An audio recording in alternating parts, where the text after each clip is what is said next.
Space and time. Where can I get started? My favorite subject. Um, I will say we are human time machines. I will say that.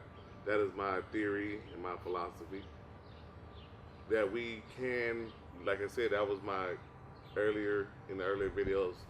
That exercise was pretty much about that. Um, you can really let me break it down. Have you ever? It was a certain day of the weather. Um, certain it was a certain time of the year, like I said, certain the weather or a certain smell or even a video or a picture, and you literally get taken back to that moment. Like you literally feel like you're right there. It's because you really are. Like I said, we're human time machines. Now, don't get this twisted. Once time has passed, pretty much you can't do anything about it. But mentally, in your imagination, in your mind, you can go back. Okay, you can go back, and you can actually even change the future from going back by saying, like I told you earlier, what can I do different? What could I do different back then that I'm still doing now, and I know better now. And once you know better, there's no excuse for the future being messed up because you know better. And like I said, once you write those four things down, then the future will be a lot smoother, it'll flow a lot better. Now, space and time, and I'm gonna break it down real quick. And you're probably gonna. It sounds crazy at first, but when you think about it, it makes perfect sense. Um, Let me break a scenario down. Say you have a doctor's appointment later on in the week. Then you go into you got this appointment and doctor's appointment later on in the week. They're all broken up. You got to take days off work, and you got to go back and forth.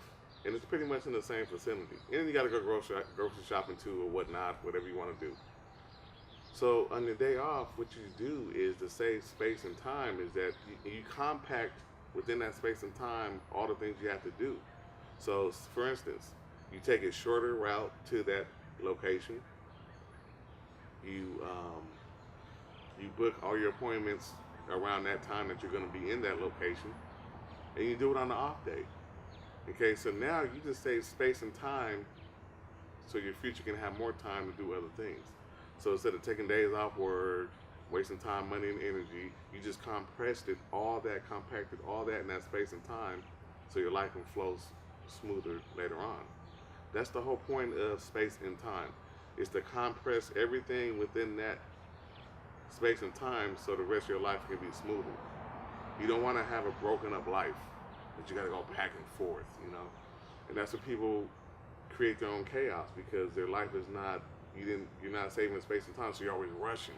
You're always trying to catch up, and you feel like you're trapped into this zeitgeist matrix of chaos. And the way to get out of that is maximizing your space and time, saving time. Let me give you another example. Say you're running around a track, okay? Instead of running around the track, you're just running straight across, okay? In that same time for each that circle, you just save that in the future. You just saved yourself time. I'm John M. Webb. Thank you.